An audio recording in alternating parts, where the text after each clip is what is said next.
Vamos abrir nossas Bíblias no livro de Apocalipse, capítulo 1.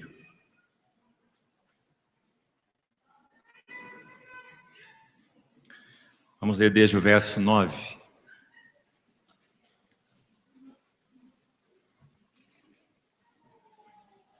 Apocalipse 1, 9. Eu, João, irmão vosso e companheiro na tribulação, no reino e na perseverança, em Jesus, achei-me na ilha chamada Patmos, por causa da palavra de Deus e do testemunho de Jesus. Achei-me em espírito no dia do Senhor. E ouvi por detrás de mim grande voz, como de trombeta, dizendo: o que vês escreve em livro e manda às 7 igrejas, Éfeso, Esmirna, Pérgamo, Tiatira, Sardes, Filadélfia e Laodiceia. Voltei-me para ver quem falava comigo, e voltado vi 7 candeeiros de ouro. E no meio dos candeeiros, um semelhante a filho de homem, com vestes talares e cingido à altura do peito com uma cinta de ouro. A sua cabeça e cabelos eram brancos como alva lã, como neve. Os olhos como chama de fogo. Os pés semelhantes ao bronze polido, como que refinado numa fornalha. A voz, como voz de muitas águas. Tinha na mão direita 7 estrelas, e da boca saía-lhe uma afiada espada de 2 gumes. O seu rosto brilhava como o sol na sua força. Quando o vi, caí a seus pés como morto. Porém ele pôs sobre mim a sua mão direita, dizendo: não temas. Eu sou o primeiro e o último, e aquele que vive. Estive morto, mas eis que estou vivo pelos séculos dos séculos, e tenho as chaves da morte e do inferno. Escreve, pois, as coisas que viste, e as que são, e as que hão de acontecer depois dessas. Quanto ao mistério das 7 estrelas que viste na minha mão direita, e os 7 candeeiros de ouro, as 7 estrelas são os anjos, ou mensageiros, das 7 igrejas. E os 7 candeeiros são as 7 igrejas.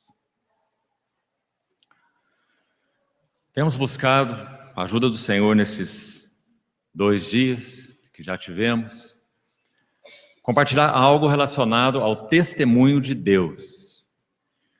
Temos dito que, de uma forma ou de outra, esse tem sido um encargo central que o Senhor tem dado aos nossos corações. Entendemos que o motivo é que, de alguma maneira, temos compartilhado, como igreja do Senhor, a hora urgente que temos vivido nesses últimos dias. Tem sido muito claro para muitos irmãos e servos que têm andado na presença do Senhor, que realmente nosso amado noivo já colocou a sua mão na maçaneta da porta, como diz o livro de Cantares. E podemos, de alguma maneira, já sentir o seu perfume pelas frestas. É dito naquele livro tão singular de amor e de relacionamento entre Cristo e a igreja, que o Senhor faz, figurado ali pelo noivo naquele livro, movimentos de amor em direção à sua noiva. E esses movimentos de amor são respondidos progressivamente pela noiva. Ela vai entendendo esses movimentos de amor à medida que o livro prossegue. No capítulo 7, por exemplo, inicialmente ela diz: meu amado é meu, e eu sou dele. Tudo inicialmente é visto como sendo para ela e para o benefício dela. Até mesmo meu amado é meu, é para mim, e eu sou dele. Quando ela avança um pouco mais, no capítulo 6, ela já diz: eu sou do meu amado, e o meu amado é meu. Houve uma mudança de foco. Agora o foco está no amado, em primeiro lugar, e não nela mesma. E no capítulo 7 ainda há um avanço mais, por causa dos movimentos do amado noivo em direção à noiva. E isso vai conduzindo a noiva progressivamente à maturidade.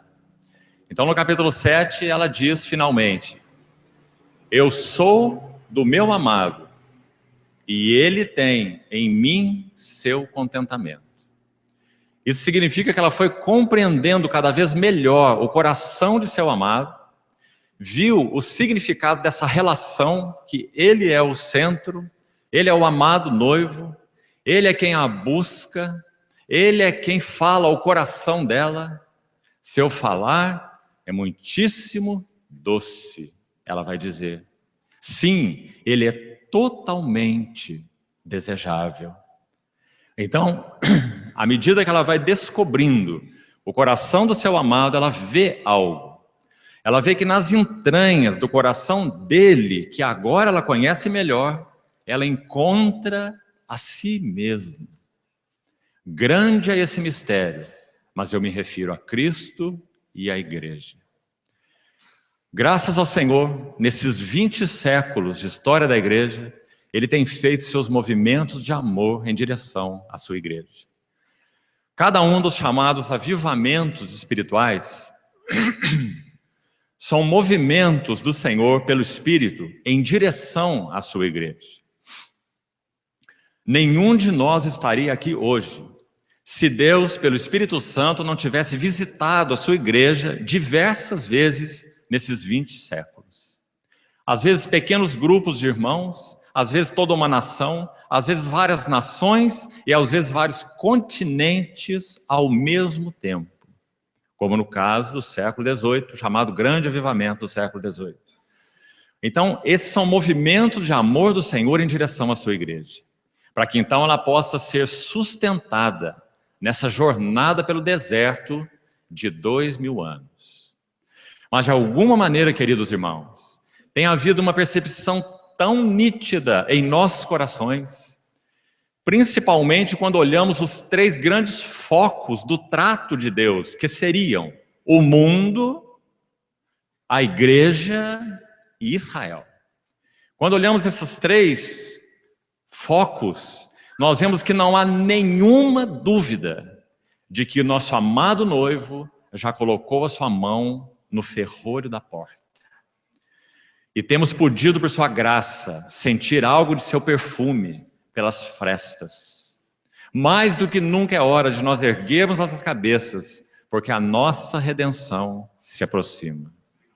Nossa grande responsabilidade nesses dias é que sejamos integrais para com o Senhor, para que Ele possa obter, nesses dias do fim, um testemunho significativo que satisfaça os desejos do seu coração. Como temos dito, testemunho de Deus é a satisfação dos desejos do seu coração. Glória significa que Deus está satisfeito consigo mesmo, porque expressa sua natureza em seus vasos, sejam eles individuais ou particularmente nesse vaso maior, que sem dúvida alguma é por meio do qual ele cumprirá seu propósito pleno. Louvado seja o Senhor pelos dons que ele tem dado à igreja, esses homens dons, mas o propósito de Deus está ligado à igreja mesma. Ela é o vaso corporativo de Deus. E esses chamados homens dons são um equipamento que, pela graça do Senhor, Ele tem concedido para que santos sejam equipados e sirvam e desempenhem o seu serviço para a edificação do corpo de Cristo. Então nós temos visto um pouco desde ontem o significado desses vasos do testemunho. Nós vimos no primeiro dia algo sobre Isaías, aqueles 4 aspectos tão importantes do capítulo 6 de Isaías. Viu a glória do Senhor no trono e suas abas enchendo o templo. Visão espiritual, que não é uma opção para nós, é uma necessidade imperativa. Onde não há visão, o povo fica sem freio, se degenera, se descompõe, se desalinha. Todos esses são sentidos daquela palavra usada em Provérbios 29, 18.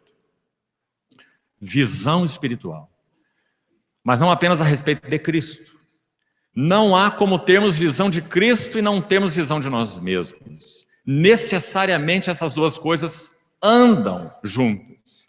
Se temos tido uma visão crescente do nosso grande Cristo, temos tido uma visão crescente de nós mesmos. E foi isso que aconteceu com Isaías. Eu vi o Senhor assentado num alto e sublime trono.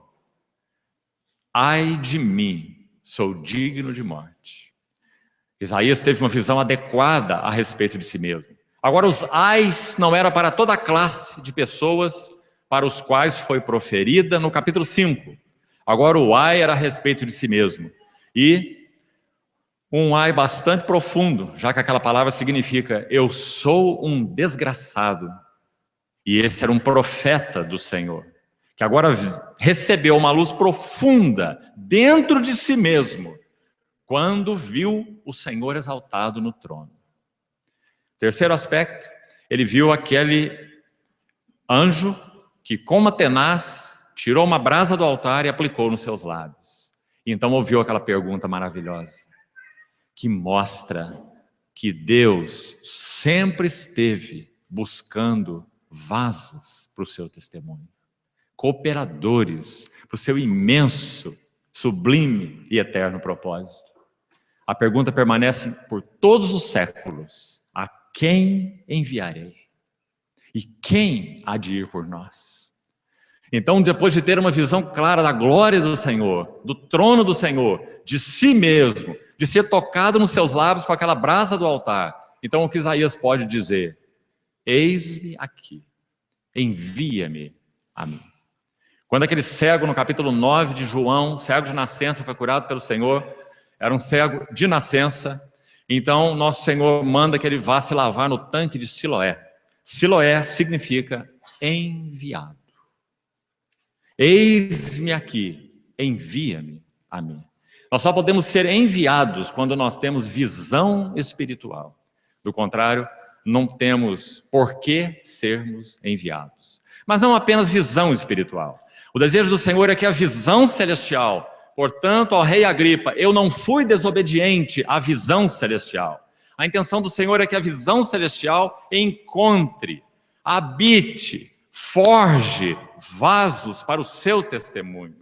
Então nós temos de Gênesis a Apocalipse o forjar de vasos que puderam representar a Deus de diversas maneiras, em diversas etapas da sua dispensação.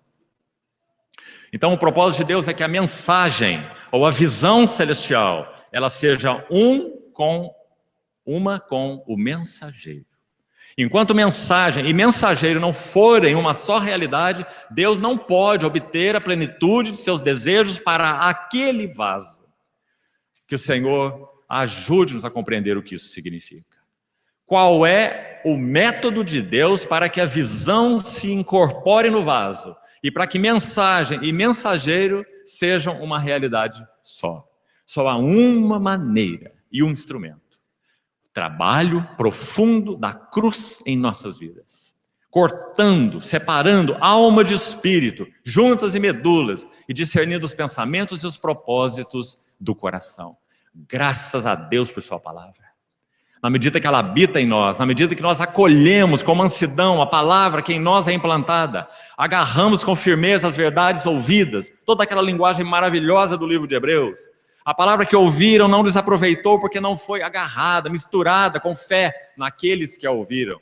Mas na medida que fazemos isso, então nós experimentamos que a palavra de Deus é obra. Ela não apenas faz a obra, ela é obra. A palavra de Deus obra em nós, ela opera em nós, porque ela é suficiente em si mesma. A palavra de Deus é viva. E sempre será viva. As palavras que eu vos tenho dito, disse nosso Senhor, são espírito e são vida. Não apenas doutrina, conhecimento, informação, para enchermos nossa cabeça de coisas, até mesmo de teologia, que seja. As palavras que eu vos tenho dito são espírito, porque a carne para nada aproveita, o espírito é o que vivifica. E são vida, porque vida é a maior necessidade, tanto do mundo quanto da igreja. Então, queridos irmãos, na medida em que essa faca cortante do sacrifício, que é a palavra de Deus, penetra em nossos corações, ela faz o seu trabalho maravilhoso, forjando os vasos. Esse é o primeiro aspecto do trabalhar da cruz em nossas vidas, é o trabalhar pela palavra. Por causa do valor, do significado disso, queridos irmãos e irmãs, foi que o diabo, claro que debaixo da permissão de Deus, mas é por causa da infidelidade do homem, ele foi capaz de trancar a palavra de Deus por 1000 anos, desde o século V até o século XVI, a chamada Era das Trevas, quando as cópias da palavra de Deus estavam trancadas em mosteiros, acessíveis a pouquíssimas pessoas. E o povo, de modo geral, nada conhecia a respeito da palavra de Deus.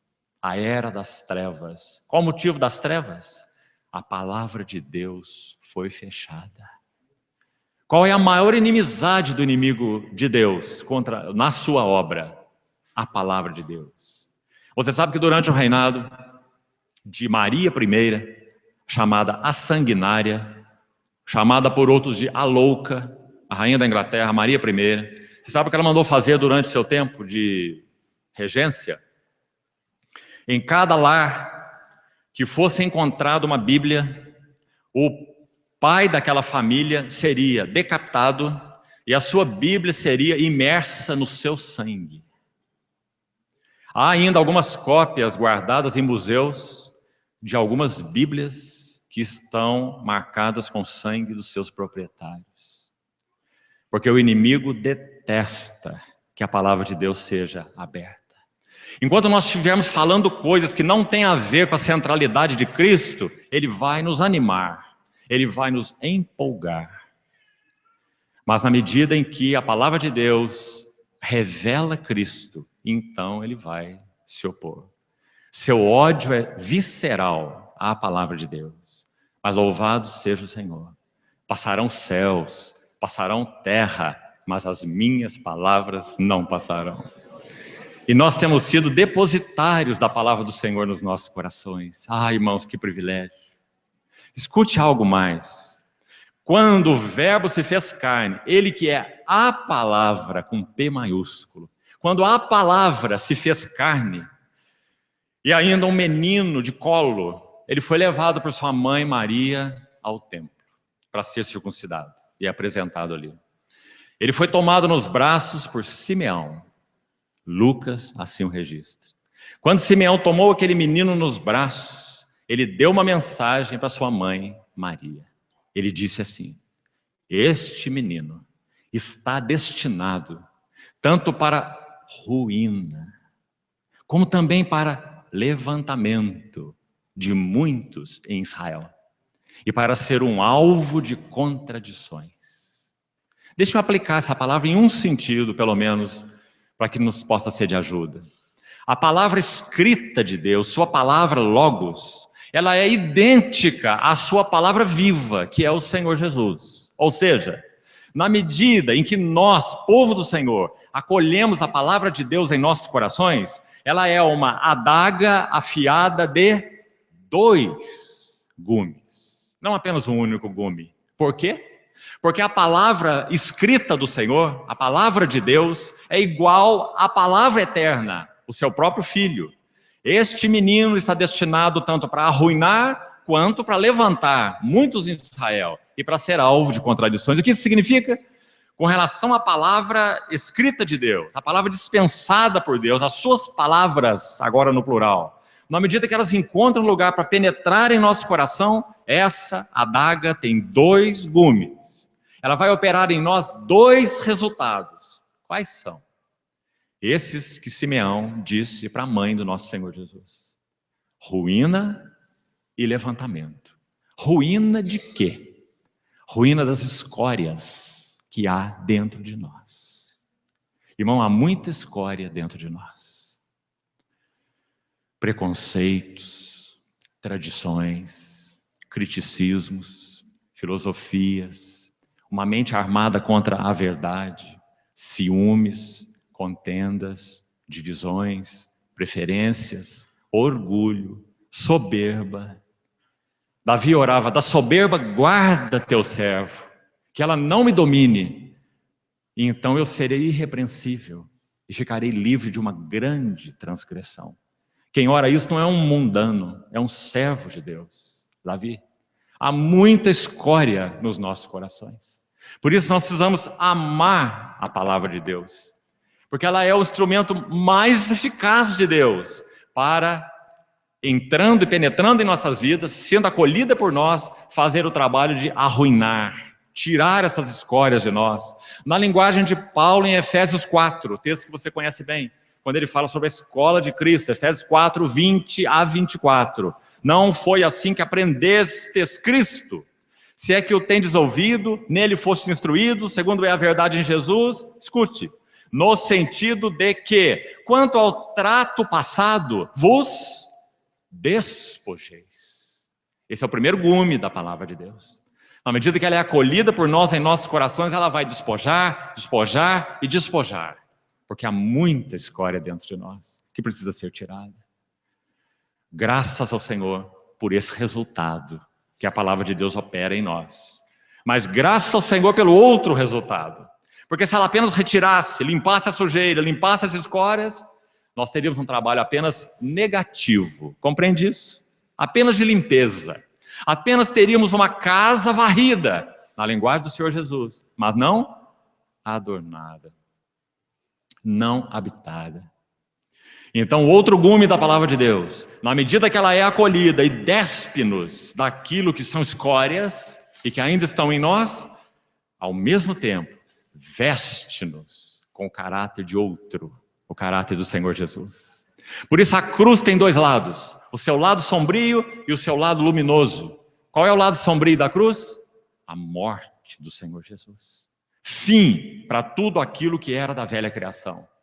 A cruz coloca um zero em você e em mim. Nós não servimos para nada. Então a cruz colocou um zero em nós. Nós somos cortados fora. Aquele que está em Cristo é uma nova criação. As coisas velhas já passaram. E eis que nele tudo se fez novo. Você está vendo de novo aí a mesma analogia. A palavra de Deus despindo e a palavra de Deus revestindo. Despojando-vos do velho homem que se corrompe segundo concupiscências, desejos, cobiças, do engano. Esse é o lado negativo. Esse é o primeiro gume da adaga. Mas então, Efésios 4, 23, continua. E vos renoveis no espírito do vosso entendimento. E o verso 24. E vos revistais do novo homem, que é criado segundo Deus em justiça e retidão, que são da verdade. Então, irmãos, quão importante é nós amarmos a palavra de Deus. Se a palavra de Deus não for lida, meditada, se nós não orarmos sobre a palavra, sobre o que nós estamos lendo, se nós não memorizarmos a palavra, se ela não habitar ricamente nos nossos corações, Colossenses capítulo 3, que chance nós temos, irmãos, de conhecer bem a Deus, conhecer bem as nossas próprias almas e conhecer o seu eterno propósito. Que chance teríamos de que vaso seja forjado sem a ação da palavra de Deus? Nenhuma. Seremos sempre meninos espirituais. Mas qual é o outro aspecto do trabalho da cruz em nós? A tribulação. E acho que aqui nós podemos entrar no texto que acabamos de ler. Quando João escreve sua epístola, Apocalipse capítulo 1, seu livro de Apocalipse, capítulo 1, versículo 9, ele diz assim: Eu, João, irmão vosso e companheiro na tribulação. A palavra tribulação aqui fala do ato de prensar. Que interessante. Se fôssemos parafrasear João, nós poderíamos dizer assim: Eu, João, companheiro vosso na prensa. Getsemane significa prensa de azeite. Na medida em que nosso Senhor Jesus era prensado, quanto mais prensado ele era, mais azeite fluía dele. Por que de nossas vidas flui tanta coisa que não é o Senhor, irmãos amados? Por quê? Porque sim, nós precisamos aprender a nos dobrar e a saudar a mão que trata conosco, por meio das circunstâncias.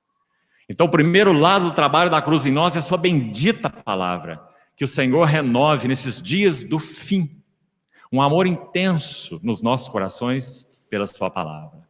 Que o Senhor nos dê um coração que se dobra na medida em que Ele trata conosco. Do contrário, nunca vasos poderão ser forjados. Então nunca perca isso, irmão. Se você esquecer tudo que compartilharmos nessa noite, não esqueça que nós falamos até aqui. A cruz vai trabalhar pela palavra. Ame a palavra, guarde a palavra, ouça a palavra, leia a palavra, medite na palavra, ore a palavra e guarde a palavra. E memorize a palavra.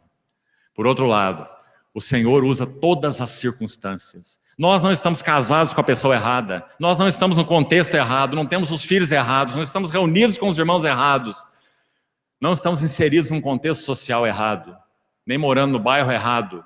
O Senhor usa todas as coisas para trabalhar sobre as nossas vidas.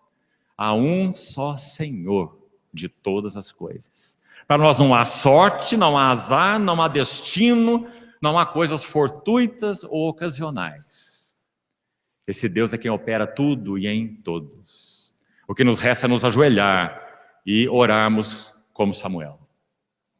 Quando a prensa estiver sobre nós, e ela sempre tem estado sobre nós, por causa da graça do Senhor, que deseja obter vasos forjados.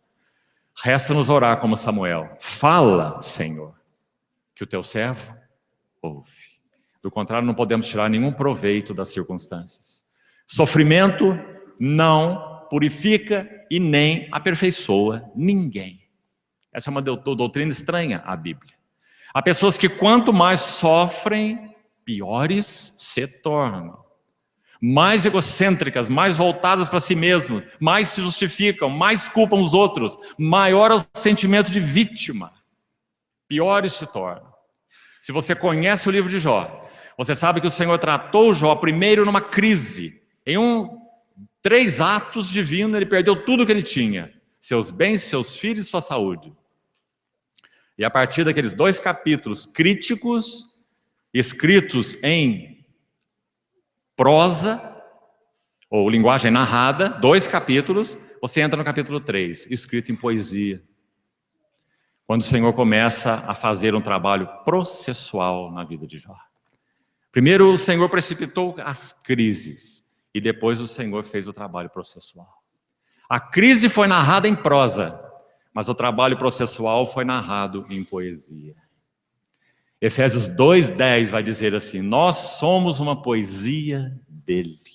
Nós somos feitura dele, criados em Cristo Jesus para boas obras. Irmão, Deus está escrevendo uma poesia em nossas vidas. E Ele usa a sua palavra e as circunstâncias para escrever essa maravilhosa poesia. Sabe como ela vai se consumar? Quando pela igreja a multiforme sabedoria de Deus se torne conhecida. De principados e potestades dos lugares celestiais. Louvado seja o seu nome. Ele não retirará a sua mão, mas nós precisamos aprender a nos curvar diante da sua mão. Então essa é a maneira do Senhor forjar os seus vasos. Então João, quando escreve o seu livro de Apocalipse, nós estamos vendo um vaso profundamente forjado pelo Senhor. Lembre-se que João era um dos filhos do trovão. Tiago e João. Um temperamento forte.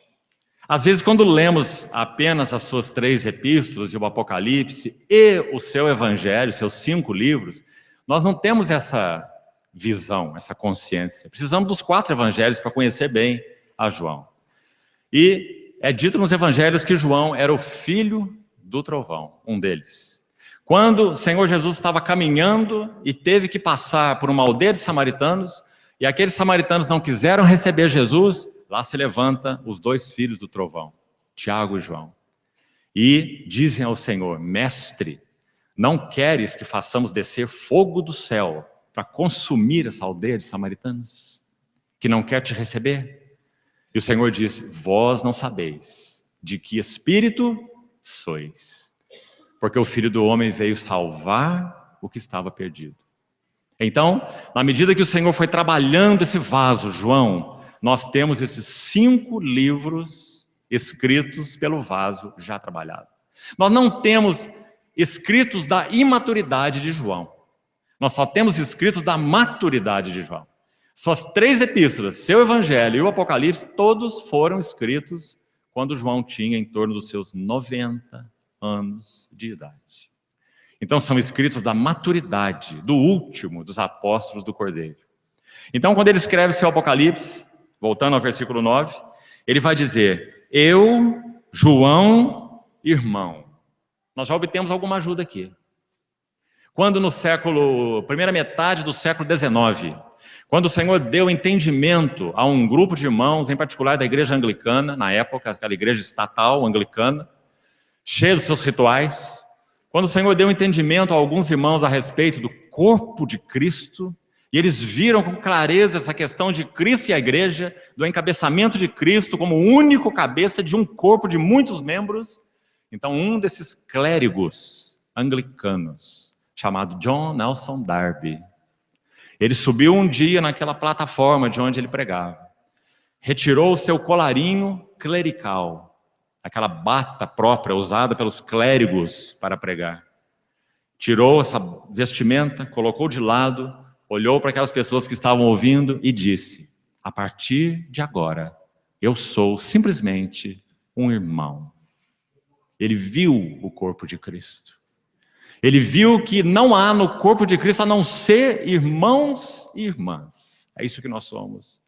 Então, quando ele vai escrever esse livro tão tremendo, ele não diz: eu, João, o apóstolo do Cordeiro.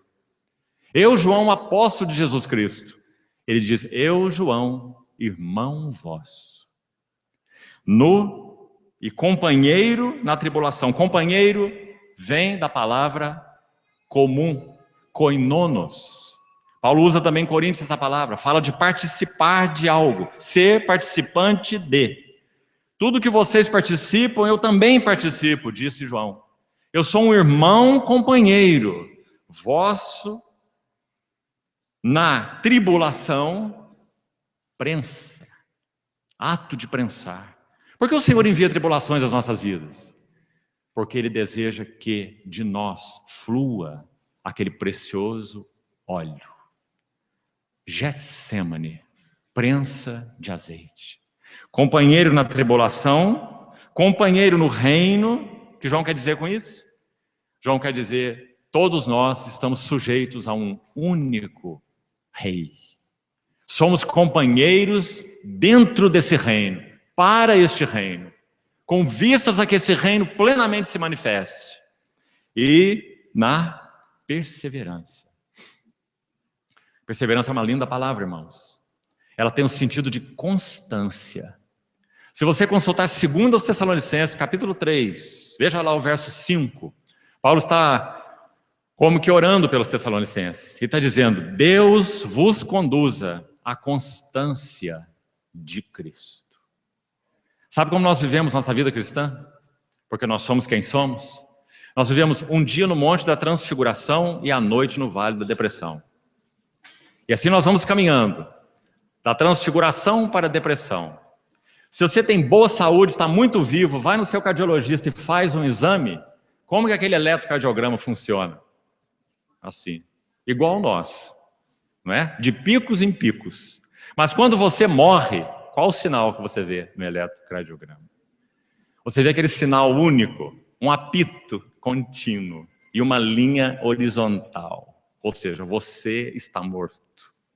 Isso é o que o Senhor deseja de cada um dos vasos que Ele tem forjado. Não vivo eu, mas Cristo vive em mim. Meus filhinhos, porque eu sofro dores de parto, até que Cristo seja plenamente forjado, formado, talhado em vós. Louvado seja o Senhor. Esse é seu propósito. Amados irmãos, qual era o segredo do apóstolo Paulo ligado a esse assunto que acabamos de compartilhar? Eu já perdi a conta quantas vezes eu falei isso aqui em Contagem. Filipenses 4, de 10 a 13. Quando Paulo agradece aquele donativo que ele recebeu dos filipenses na prisão. Filipenses 4, 11, ele diz assim: porque eu aprendi.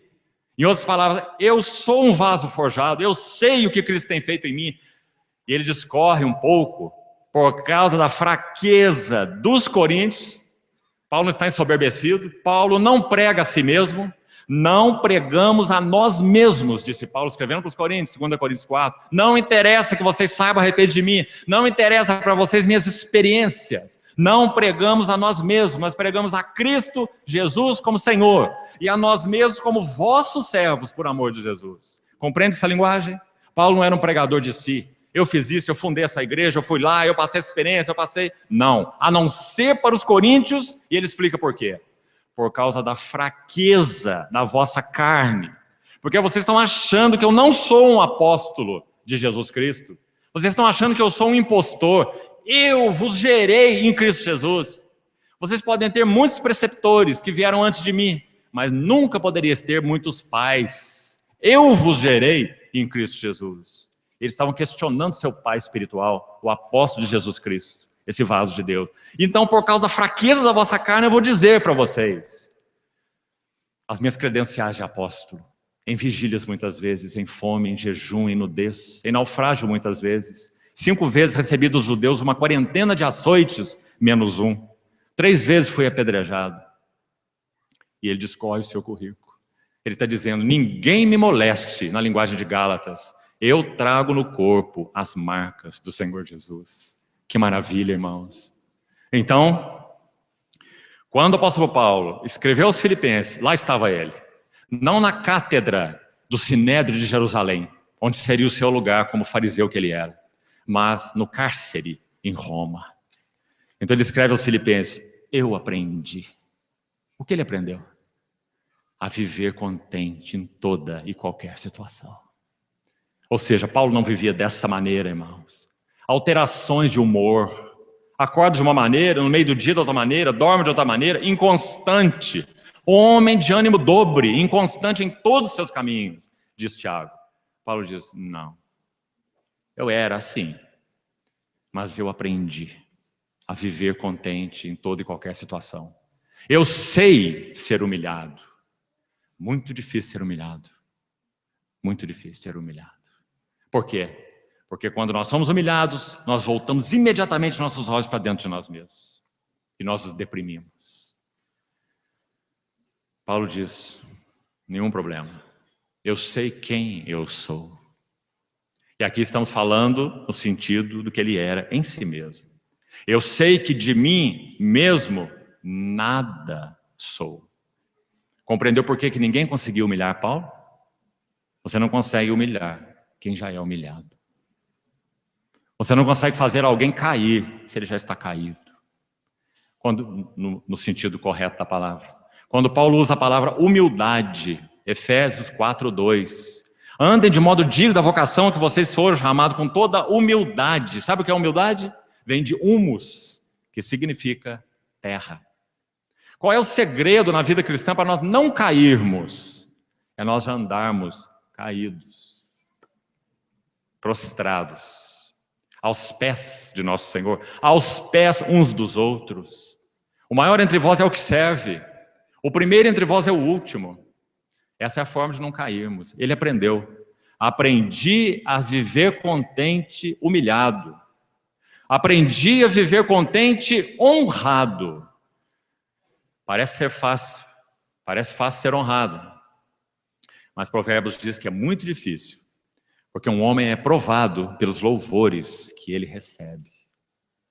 Quando nós somos louvados, de novo, baixamos os olhos para dentro de nós. Mas agora no sentido oposto.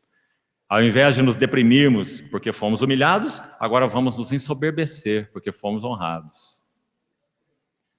E Paulo diz, nem depressão, nem soberba. Sabe o que nós fazemos com os deprimidos? Enviamos para o psiquiatra. Nós devíamos enviar atrás deles os soberbos. Porque a raiz da depressão e da soberba é a mesma. Robert Chapman, chamado apóstolo do amor. Escute o que ele diz.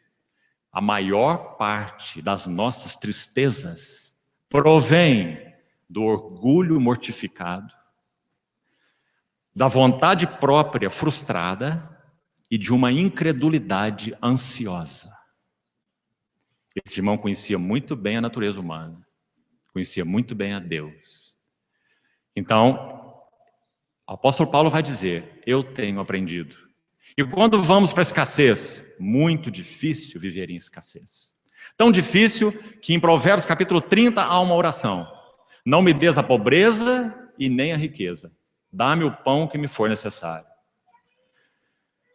Para que, quando pobre, eu não venha mendigar e dê um mau testemunho diante do Senhor. Ou para que, enriquecido, eu me esqueça de ti. Mas Paulo disse, não. Sei viver na escassez e sei viver na abundância. Por que tudo isso? Porque tudo eu posso na união com aquele que me fortalece. Esse é o segredo, irmãos.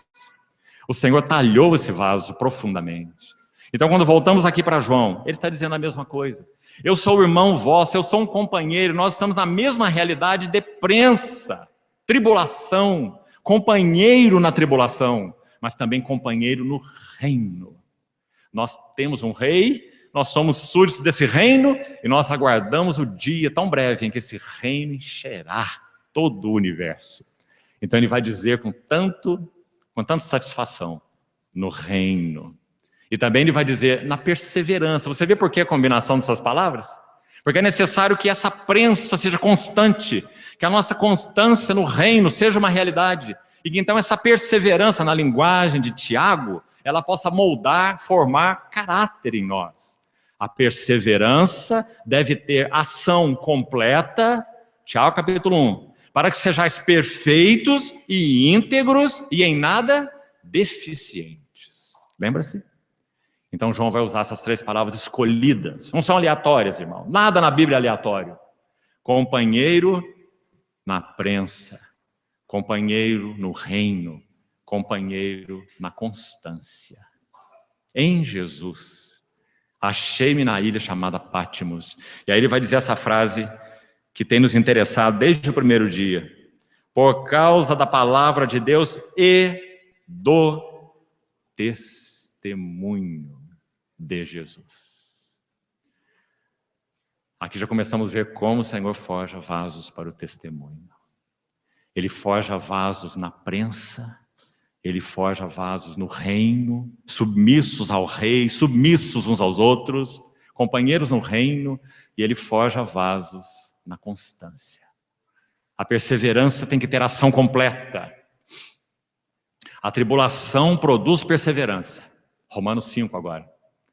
A tribulação produz perseverança. E a perseverança, experiência. E a experiência, esperança.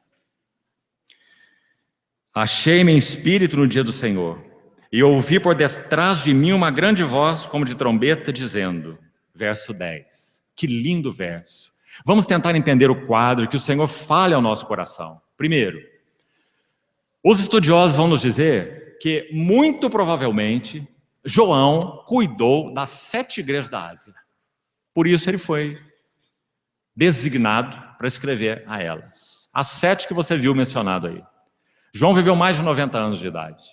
E segundo os estudiosos, concordam que João tenha cuidado de todas as igrejas da Ásia Menor, que hoje seria a Turquia, na costa do Mar Egeu. E João cuidou, pastoreou, cuidou todas aquelas assembleias, como último apóstolo do Cordeiro. Agora, por causa do testemunho de Jesus, ele está exilado na ilha de Pátimos. O que João tem a fazer? Ele não pode operar mais, ele não pode pregar mais, ele não pode ensinar mais, ele não pode aconselhar mais, ele não pode encorajar mais os irmãos, ele não pode fazer nada a não ser interceder por aquelas igrejas. Então vamos fazer um quadro em nossa mente, porque aqui está um vaso forjado e maduro de Deus. João está em Pátimos, em uma posição de exílio. Na medida em que João considera o futuro da obra de Deus, pense nisso, o futuro das igrejas de Deus, estão ali 7 na Ásia. O que João tem a fazer? Agonizar em oração.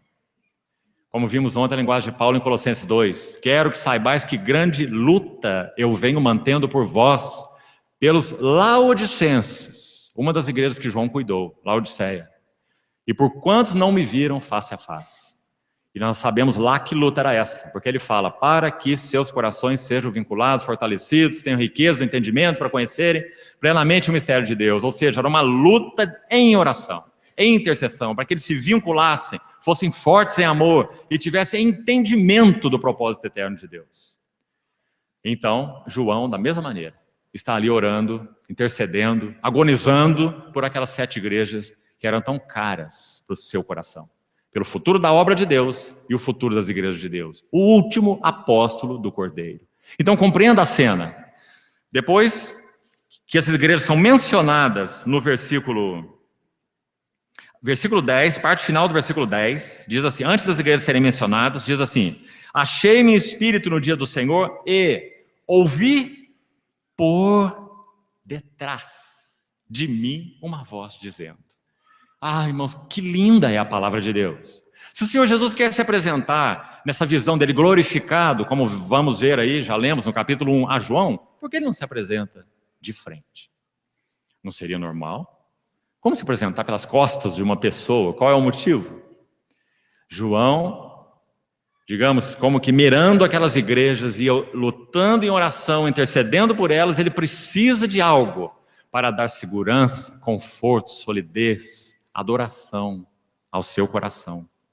Então o Senhor Jesus se apresenta por trás dele como que dizendo, João, não olhe para o lugar errado.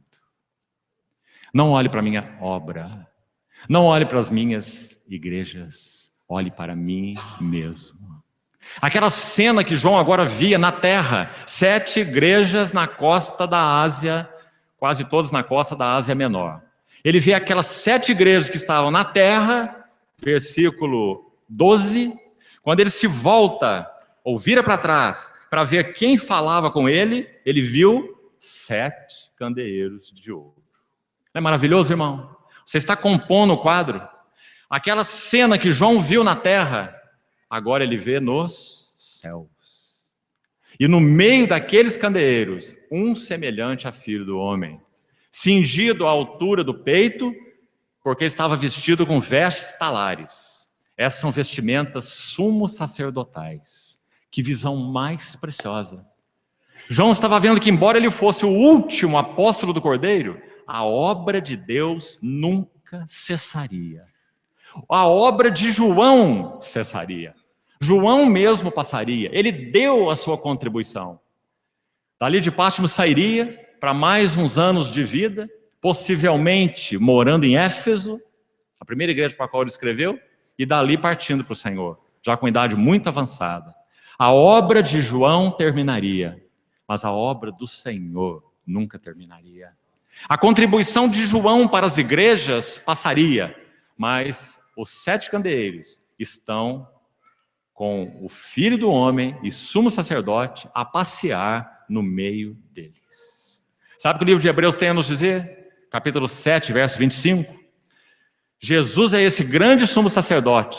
Por isso, nós podemos nos achegar a ele, porque ele é o grande sumo sacerdote que penetrou os céus, capítulo 4, e no capítulo 7 vai dizer que ele vive para interceder por eles, ou por nós, pelos filhos, por aqueles que hão de herdar a salvação.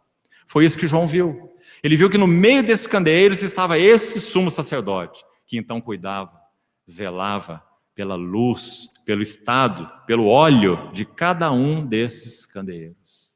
Irmãos, imediatamente, sem palavras, o coração de João já recebeu um tremendo impacto. Como que o Senhor então dizendo, João, olhe para cá. Veja onde estão essas 7 igrejas. Elas só são uma realidade na terra, porque elas são uma expressão da realidade nos céus. A igreja é uma invasão na terra de cidadãos dos céus. Nós somos os verdadeiros extraterrestres. Se existe algum extraterrestre, somos nós. Porque nós sabemos que eles não existem, não é? Mas nós somos extraterrestres, porque nós somos cidadãos dos céus. Paulo vai dizer em Filipenses 3:20, pois a nossa pátria, a palavra ali é cidadania, a nossa pátria está nos céus. Não no Brasil, nos Estados Unidos, ou em qualquer outro lugar.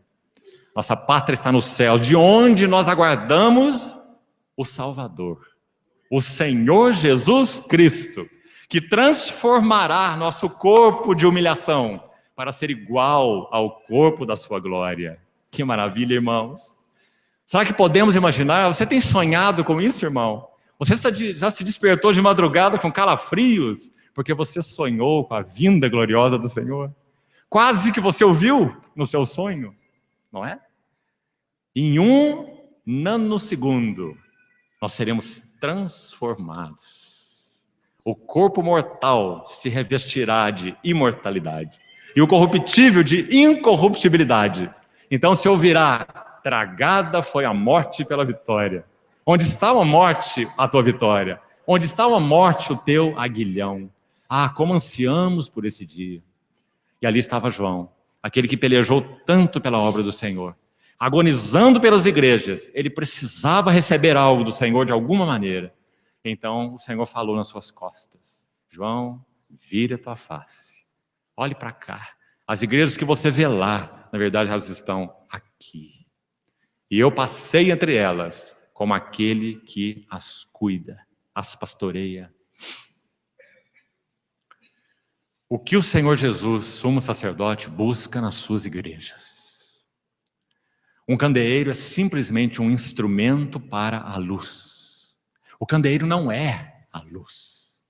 Se você coloca um candeeiro num quarto escuro, ele nada significa. Se você coloca um candeeiro sem lâmpada numa sala, ele é só um ornamento.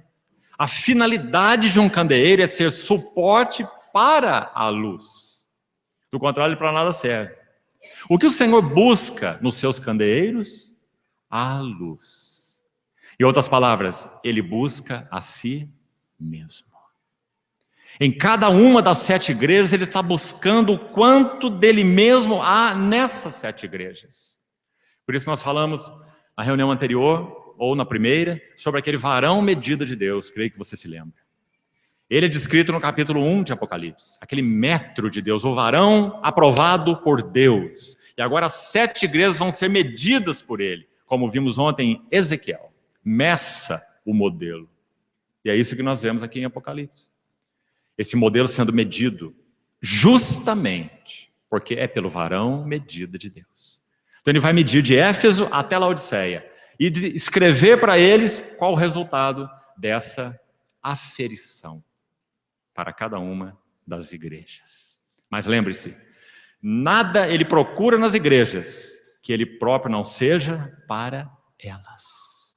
Você lembra que quando aquele servo recebeu 1 talento, um recebeu 5, outro 2 e o outro 1. Você lembra o que aquele que recebeu 1 fez? Colocou o talento no seu lenço e guardou, até que o Senhor voltasse. Você sabe que o lenço deve ser usado para enxugar suor. Aquele servo deveria trabalhar aquele talento, mas ele guardou o talento no seu lenço. Ele não tinha suor para enxugar. Quando o Senhor voltou, ele foi rapidamente pegar o seu talento, entregar na mão do Senhor, com medo dele, dizendo assim, escute: eu sei que tu és um homem severo, que tu ceifas onde não semeastes, e ajuntas onde não espalhastes. Veja a visão que esse servo tinha do seu Senhor, completamente equivocada. Nosso Senhor nunca ceifa onde ele não semeou. Ele vem buscar nas suas igrejas aquilo que ele é para as suas igrejas. Se as suas igrejas não foram forjadas por ele, a responsabilidade é delas, porque ele é tudo em todos. Então, em cada uma das igrejas, ele busca o que ele mesmo é em si mesmo. Então, queridos irmãos, no versículo 12, João se volta para ver quem falava com ele e vê os 7 candeeiros de ouro. Nós não vamos apenas para ganhar tempo, quero te dar a referência e comentar rápido, Números capítulo 8, se você abrir lá, e ler os 4 primeiros versos de Números 8. Você vai ver algo impressionante sobre o candeeiro. Não é a descrição dele lá em Êxodo 27. Essa talvez já seja melhor conhecida pela maioria de nós. Mas observe o detalhe em Números 8, de 1 a 4. Lá é dito que esse candeeiro, ele deveria ser abastecido com o azeite próprio, mas o detalhe registrado em Números 8 com mais evidência é a posição das lâmpadas, ou dos pavios. Lâmpada ali é pavio. Aqueles cálices eram cheios com o óleo, e aqueles pavios eram colocados a boiar, assim eram aquelas lamparinas antigas, Os pavis eram colocados lá e, quando consumidos, substituídos, não é? E enquanto não consumidos, aparados. Por isso, junto com o candeeiro, eram feitas as espevitadeiras. Você lembra dela? As espevitadeiras são as tesourinhas, para aparar esse pavio, para que ele possa render o máximo até que ele se consuma e seja substituído. Então, em Números 8, diz que essas lâmpadas, ou esses pavios, deveriam ser colocados no candeeiro de uma forma, ou seja, em uma posição que iluminassem à frente do candeeiro, não iluminassem o próprio candeeiro. Aí é uma lição espiritual profunda, irmãos. Vamos analisá-la de duas maneiras. Em primeiro lugar, o candeeiro é quem? É o nosso Senhor Jesus. Ele é a luz do mundo. Ele é o candeeiro de Deus. Ele é quem foi batido pelos golpes do martelo e do cinzel. Aprendeu a obediência pelas coisas que sofreu.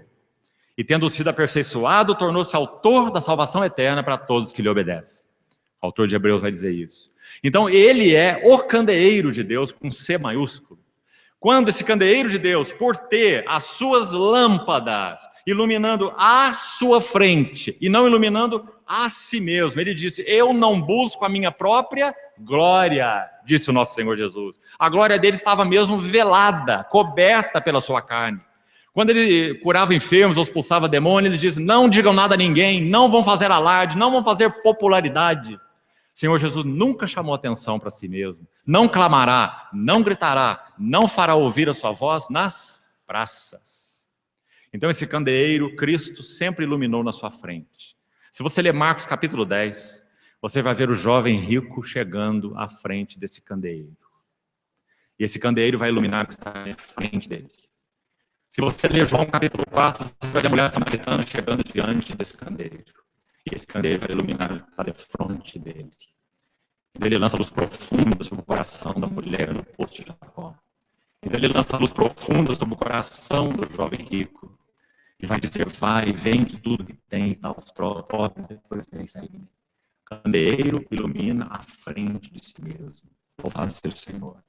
Quando nós olhamos para a igreja, a mesma coisa. 1 Coríntios 14, de 23 a 25, ali está o candeeiro, igreja, iluminando a frente dela mesma. Lá está dizendo que quando os santos se reúnem no mesmo lugar, quando entra ali algum incrédulo, ou entra ali algum indouto, ele é por todos convencido e por todos julgado. Tornam-se-lhe manifestos os segredos do seu coração. Isso é a igreja iluminando a frente dela. E esse incrédulo, esse indouto, se prostrará com o rosto em terra. E o que ele dirá? Testemunhará.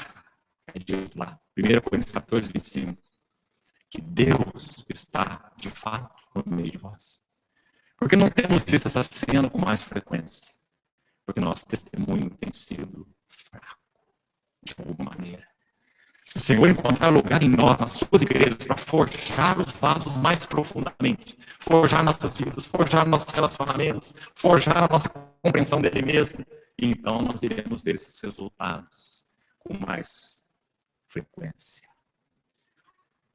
Em todos os incrédulos, tocando ainda que as orlas das vestes do Senhor na vida da igreja, na reunião da igreja, e testemunhando que Deus está, de fato, no meio de nós. Não vieram ouvir discursos, não vieram ouvir palestrantes, não vieram ouvir teologia, filosofias, psicologia. Tocaram as orlas das suas vestes. 5 minutos da obra de Deus em um coração valem mais do que todas as nossas palavras. Se, pois, vos reunis no mesmo lugar, Paulo vai dizer. Então, candeiros. Foi isso que João viu, e aquele Senhor, esse varão glorificado, Senhor Jesus, andando no meio dos 7 candeeiros de ouro. Ele vai dizer assim, no verso 13, já comentamos o verso 13, com vestes talares cingido à altura do peito. Esse detalhe é importante, porque essa cinta de ouro na altura do peito não é vestimenta de sacerdote, é a vestimenta do sumo sacerdote. Isso é importante, porque ele é descrito no livro de Hebreus. O grande sumo sacerdote que penetrou os céus, aquele que foi tentado em todas as coisas, a nossa semelhança, mas sem pecado. Aquele que é dito que diante do trono do qual nós devemos nos achegar para receber misericórdia, para achar graça, para socorro na ocasião oportuna. Foi esse que João viu, cingido à altura do peito com uma cinta de ouro, porque as vestes sacerdotais eram pesadas. Tinha uma pedra de ônix em cada ombro, tinha um peitoral com 12 pedras. Toda aquela parafernália tinha necessidade de ser ajustada, fixada, presa na altura do peito com essa cinta de ouro. Então aí está o grande sumo sacerdote que penetrou os céus, que cuida das suas igrejas. Isso trouxe, então, esse conforto, esse consolo para João. Mas é apenas o princípio. Ainda é dito assim, verso 14. A sua cabeça e cabelos eram brancos como alva lã. Rapidamente, o que isso significa? Esse sumo sacerdote conhece tudo a respeito de tudo e de todos. Porque esses cabeça e cabelos brancos, como alva lã, fala de sabedoria. Ele é todo sábio. Salmo 16, o salmista vai dizer, pois tu, Senhor, conheces a mente e o coração. É esse que mede as suas igrejas. Por isso, irmãos, que coisa insana. Nós podemos brincarmos de esconde-esconde com Deus. Ele nos conhece melhor do que a nós mesmos. Nós devemos correr para Cristo com as nossas fraquezas. O pecado fez um estrago tão grande em nós, que quando essas fraquezas são expostas na luz do Senhor, pela sua graça, são expostas em nossas vidas, nós corremos dele com as nossas fraquezas. Nos sentimos envergonhados, não é? Quando nós pecamos, nós corremos dele com os nossos pecados. Nós devíamos correr a ele com os nossos pecados. Porque se confessarmos nossos pecados, ele é fiel e justo para nos perdoar os pecados e nos purificar de toda injustiça. Então, esse é o primeiro detalhe. Todo sábio, cabeça e cabelos brancos como alva lã, como neve. Os olhos como chama de fogo. Que figura é essa? Gostaríamos de gastar o resto da noite aqui, falando como Pedro conheceu esses olhos. Aqueles olhos que foram fundo no coração de Pedro, que havia recebido aquela palavra do Senhor antes que o galo cante, tu me negarás 3 vezes. Guardou-a, mas não creu nela, porque ele cria em si mesmo. Pedro negou o Senhor porque ele não negou a si mesmo. Então ele negou a pessoa errada. Então, os olhos do Senhor são olhos como chama de fogo, que penetram, sondam, conhecem, perfuram, perscrutam. Depois é dito ainda, os pés semelhante ao bronze polido, como que refinado numa fornalha. Bronze na Bíblia tanto fala de pecado, como fala de julgamento. As duas coisas. Agora, o detalhe que gostaria de enfatizar para os irmãos aqui é a questão do refinado. Se você abrir sua Bíblia, no Salmo 66, os versos de 10 a 12, vou citá-lo para os irmãos, fala sobre esse processo do refinar e como o Senhor o faz. Salmo 66, verso 10 a 12. O salmista vai dizer assim, pois tu, ó Deus, nos provaste. Acrisolaste-nos, como se acrisola a prata. A prata é prata, tem valor, é preciosa, mas está cheia de impurezas. Então o acrisolador vai colocar a prata no cadinho e vai chegar o maçarico, o fogo. Na medida que o fogo vai queimando as escórias daquela prata, ela vai sendo purificada, e na medida que a superfície da prata se torna espelhada, e o rosto do acrisolador pode ser visto na face da prata, então o trabalho está pronto. Foi isso que Paulo quis dizer, contemplando como por espelho a glória do Senhor, somos transformados de glória em glória na sua própria imagem. E como ele faz isso? Pelas provações. Tu, ó Deus, nos provaste, acrisolaste-nos como se acrisola a prata. Veja o verso 11 desse Salmo 66. Tu nos fizeste cair na armadilha. É Deus, não é o diabo, não são os homens, não são as circunstâncias. Tu nos fizeste cair na armadilha. Oprimiste as nossas costas. Não parece essa uma linguagem de Deus, não é, irmãos? Não parece tratos de Deus, não é? Sim, são os tratos de Deus com seus vasos para forjá-los. Oprimiste as nossas costas. E é esse lindo verso 12. Fizeste com que os homens cavalgassem sobre as nossas cabeças. Passamos pelo fogo e pela água. Pés como bronze refinado pelo fogo. Passamos pelo fogo e pela água. Mas aí temos a última frase. Mas, afinal, nos trouxeste para um lugar espaçoso. A palavra espaçoso aí, particularmente, significa riquíssimo. Qual é o segredo para sermos ricos espiritualmente? Apistolados. Homens cavalgando sobre nossas cabeças. Arado passando nos nossos ombros. Costas. Salmo 129, 3, que nós citamos ontem. Sobre o meu dorso lavraram os aradores. Nele abriram longos sulcos.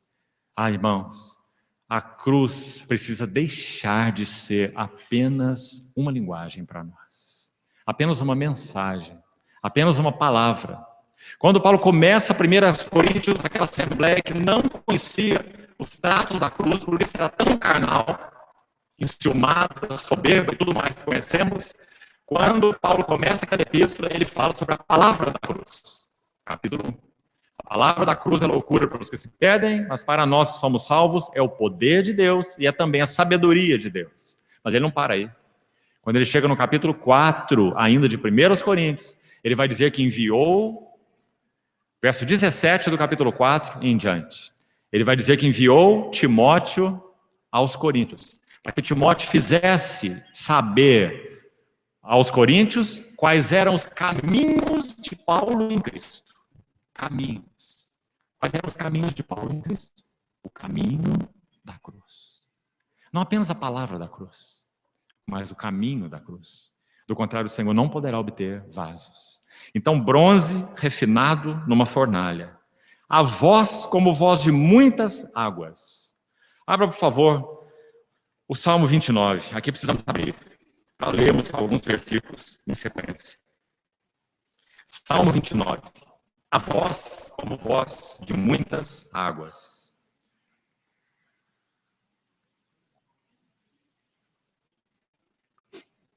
Esse foi um salmo que Davi escreveu quando ele não era ainda rei. É um salmo do pastor Davi, quando ele pastoreava as ovelhas de seu pai. Então, ele vai usar de toda a sua experiência no pasto, no campo, nas intempéries, até esquecido pelo seu pai. Você conhece a história? Seu pai só lembrou que tinha um filho quando todos os outros filhos haviam sido desqualificados por Samuel, quando ele foi ungir o rei de Israel. Aí o Jessé pôs a mão na cabeça e disse: tem um ruivo lá, que nem sei quanto tempo eu não vejo, esse menino, que cuida das minhas ovelhas lá no meio do mato. E chamou Davi, né? Davi significa amado. Quando Davi chega, o Senhor fala ao coração de Samuel: está diante de você o rei de Israel. O Senhor havia talhado Davi no campo. Ele aprendeu no dia e na noite, nas intempéries, nos cuidados, lutando com o leão e com o urso, para proteger as ovelhas de seu pai. E o Senhor ali forjou o rei de Israel, um homem segundo o coração de Deus. Então, quando ele escreve esse lindo salmo, ele vai falar sobre a voz do Senhor.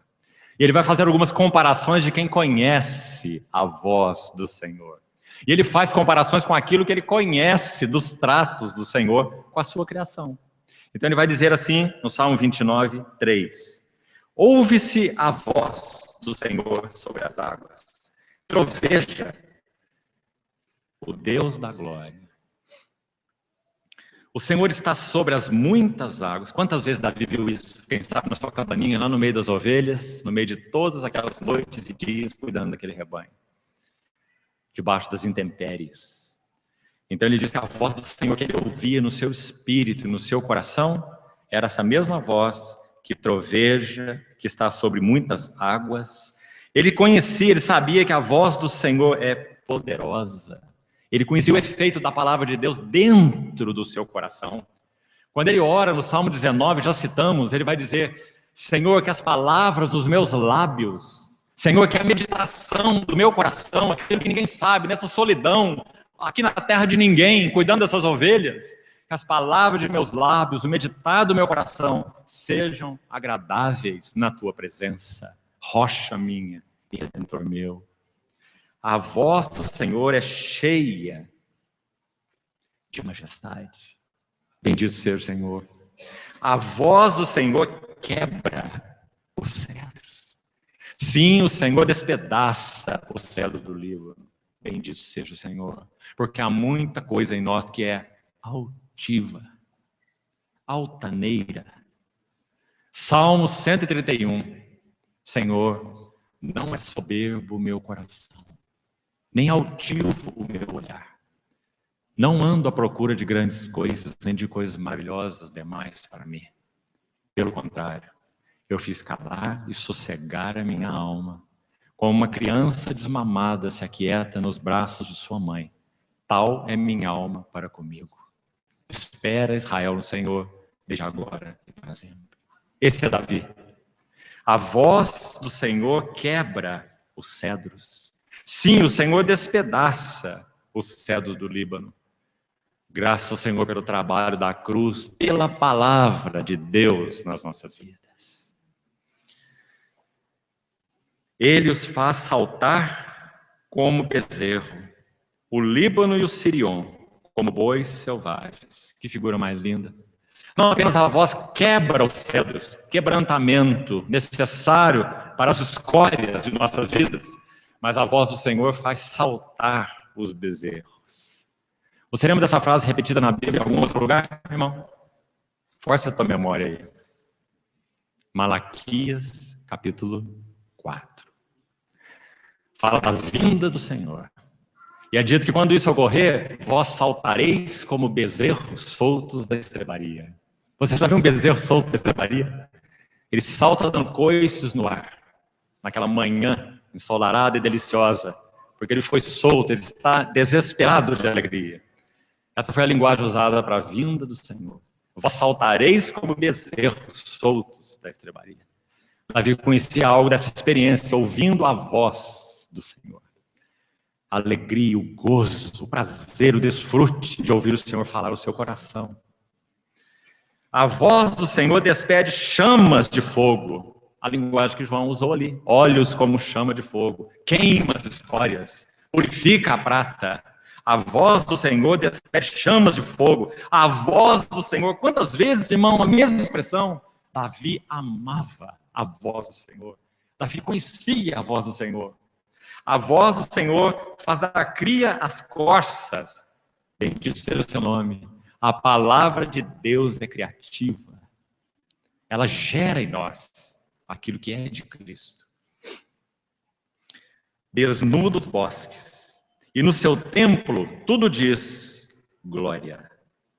O Senhor preside os dilúvios, como o rei presidirá para sempre. O Senhor dá força ao seu povo. O Senhor abençoa com paz ao seu povo. Então, João, voltando ao Apocalipse 1, a voz era voz como voz de muitas águas. Tinha na mão direita 7 estrelas, e da boca saía-lhe uma afiada espada de 2 gumes, e o seu rosto brilhava como o sol na sua força. Então vamos perceber 3 coisas aí, muito lindas e importantes na visão de João. Ele viu que esse sumo sacerdote tinha na sua mão direita, fala então da sua destra, o seu poder é ele quem sustenta, nunca cairá, até que seu propósito seja cumprido. Na sua mão direita ele tem 7 estrelas. Que são, interpretado no versículo 20, os mensageiros das 7 igrejas. Aqueles que falam pelo Senhor. Então, que segurança João obteve aqui? João viu que os mensageiros que proferirão a palavra do Senhor, a voz do Senhor para as suas igrejas, estão sustentadas pela destra do próprio sumo sacerdote. Suas igrejas, sua obra, nunca terá carência de mensageiros, porque o Senhor é fiel. Mesmo na era das trevas que nós citamos, quando o testemunho de Deus era tão fraco, ainda assim, se você conhece algo da história da igreja, Lá estava o Senhor preservando os seus remanescentes, em todas as eras. Porque ele tem na mão direita as 7 estrelas, os seus mensageiros. Mas olha a relação que é feita nesse verso 16. São 3 coisas citadas aí. Na mão direita, 7 mensageiros, 7 estrelas. Da sua boca, uma espada afiada de 2 gumes. Você vê a relação? As suas igrejas sempre terão os seus mensageiros e sempre terá a sua palavra. E mais, por último, o seu rosto brilhava como o sol na sua força. Ou seja, as suas igrejas sempre terão a sua face. Sempre o verão. Para que possam ser transformados de glória em glória. O Senhor nunca virará o seu rosto da sua igreja. Verso 17. Quando vi, aqui vamos concluir. Quando vi, caía a seus pés como morto. Não podia ser diferente, não é, irmão? Você viu o quadro aqui? Glorioso sumo sacerdote. João, quando viu, assim como Daniel 10, que não tivemos tempo para compartilhar ontem, não foi por aí que o Senhor nos conduziu, deixamos esse ponto aí, apenas citamos rapidamente, a mesma coisa com Daniel. Ele vê aquele homem vestido de ouro puro de Ufaz, Daniel capítulo 10. E quando Daniel o vê, cai como morto. Então ele é tocado mais de uma vez. Se põe de 4 primeiro, depois se põe em pé tremendo, não consegue falar, então é tocado nos seus lábios, e então ele consegue falar. E quando ele fala, ele vai dizer assim: meu Senhor, por causa da visão, me sobrevieram dores. Na linguagem de Paulo, eu cumpro o que resta das aflições de Cristo na minha carne, a favor do seu corpo, que é a igreja. Então, aqui com João, a mesma coisa. Quando vi, caía aos seus pés como morto. Agora nós vamos citar as 4 coisas que João viu. E aqui encerramos. Preste atenção. Veja como o Senhor usou isso ainda para forjar o vaso, para que João tivesse a segurança necessária, para que João se visse na sua parcela de cooperação na obra de Deus da maneira adequada. Então, 4 coisas. Primeira, não temas. Irmãos, nesses dias que antecedem a vinda do Senhor, se há algo que nós precisamos ouvir dele a cada manhã, antes de colocarmos o nosso pé da cama para o chão, não temas. Não temas.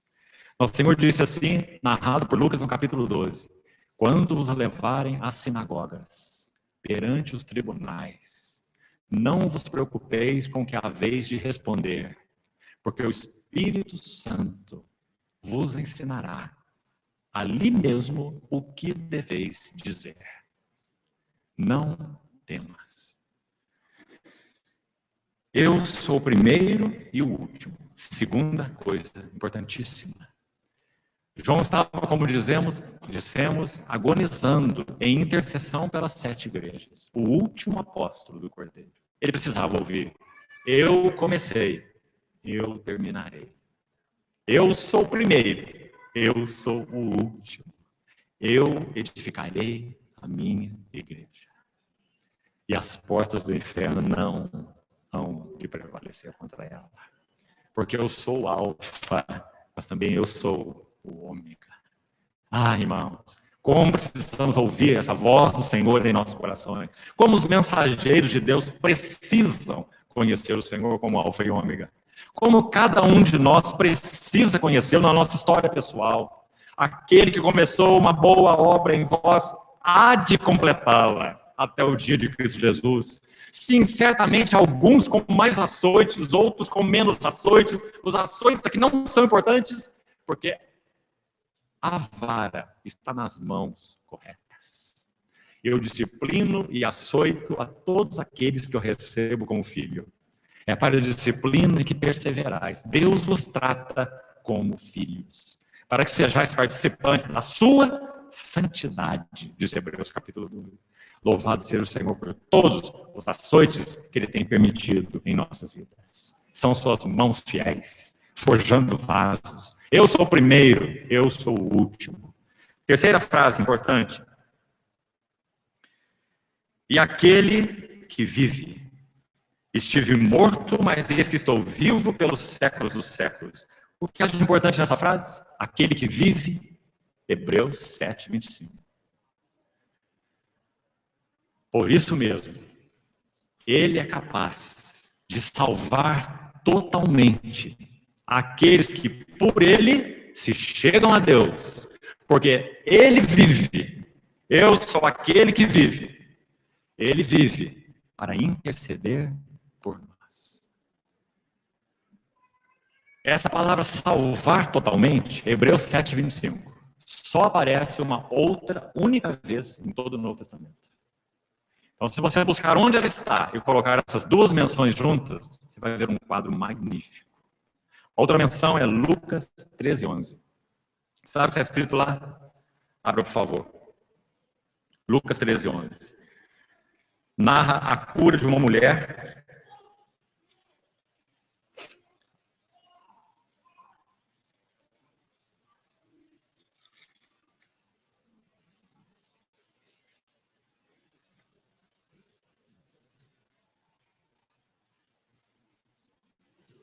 Lucas capítulo 13.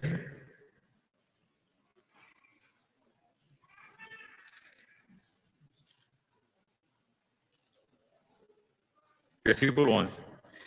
E veio ali uma mulher, possessa de espírito de enfermidade, havia já 18 anos. Andava ela encurvada. E aqui você vai encontrar essa frase. Sem de modo algum poder endireitar-se.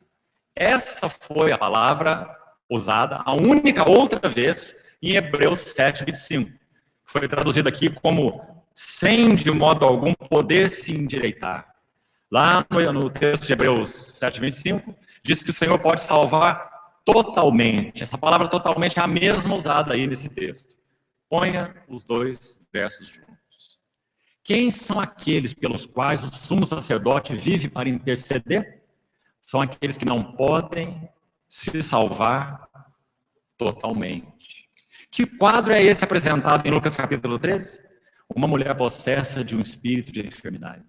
Não apenas enferma, mas possessa. Nós estávamos debaixo do príncipe da potestade do ar, escravos, enfermos. Ela andava encurvada, ou seja, ela não poderia erguer os seus olhos para cima. Andava encurvada sem de modo nenhum poder se endireitar, incapaz, inapta. São esses aqueles pelos quais o sumo sacerdote intercede. Porque ele pode nos salvar totalmente. Então João ouviu do Senhor: eu sou aquele que vive. Vive para interceder por nós. E por último, para concluirmos, ele vai dizer: eu tenho nas mãos as chaves da morte e do inferno. Por que isso é importante?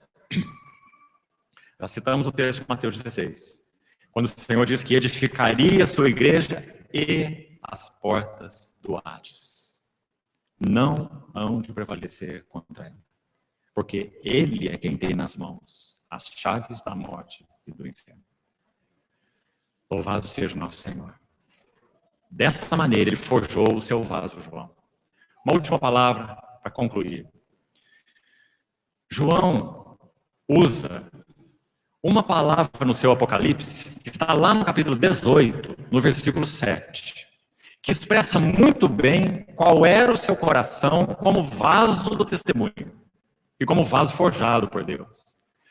Eu creio que certamente nós poderíamos usar muitas palavras para definir João como vaso, o seu caráter como vaso. Mais de uma palavra. Realmente foi um vaso riquíssimo do Senhor, na forma como o Senhor o forjou.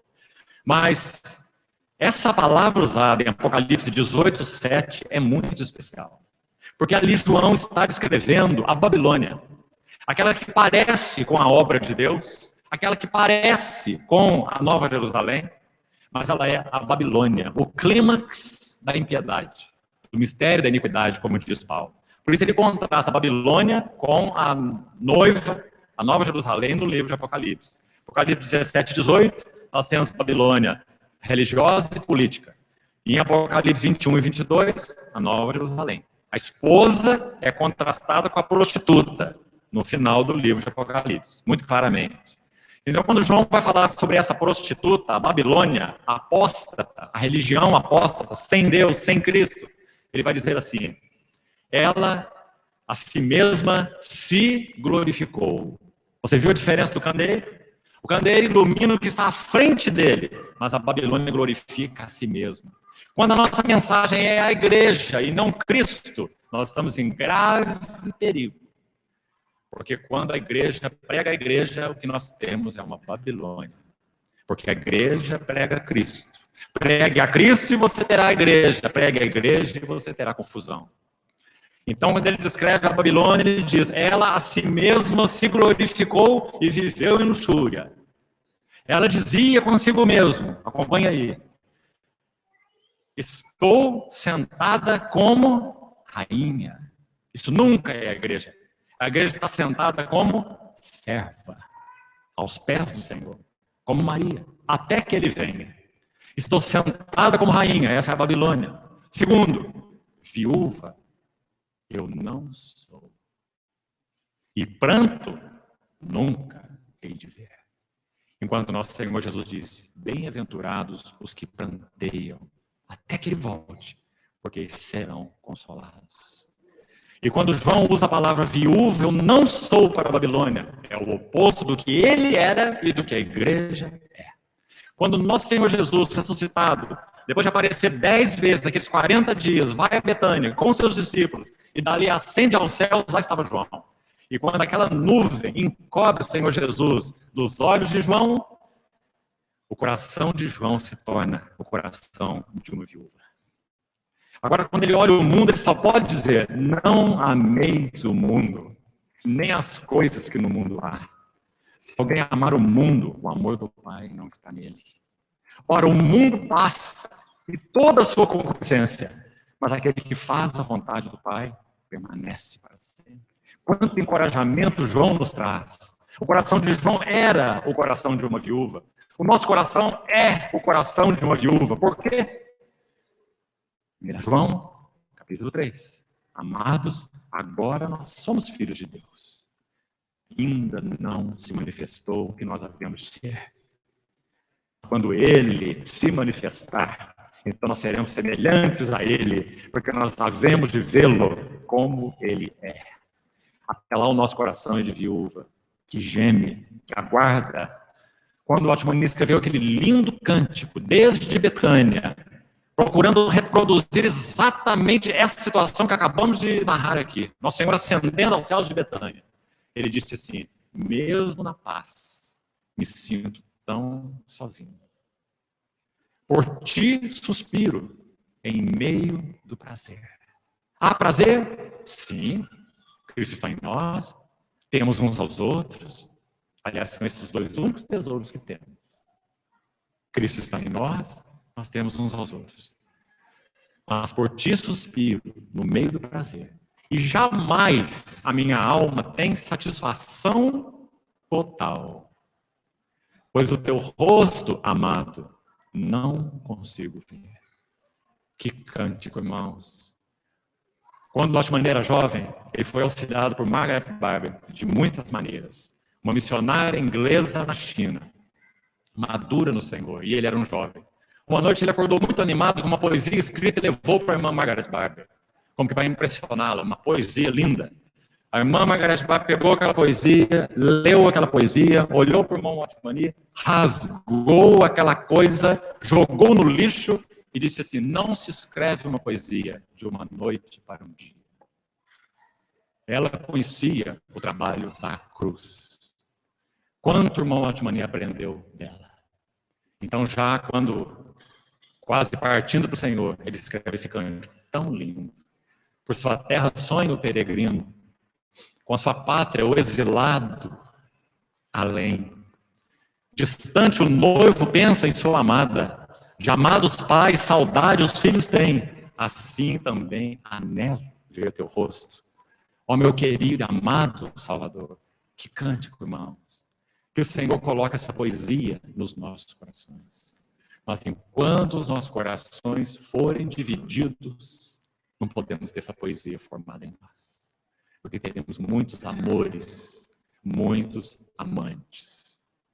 Que o Senhor continue encontrando caminho em nós para forjar vasos do seu testemunho, para louvor da sua glória. Vamos orar.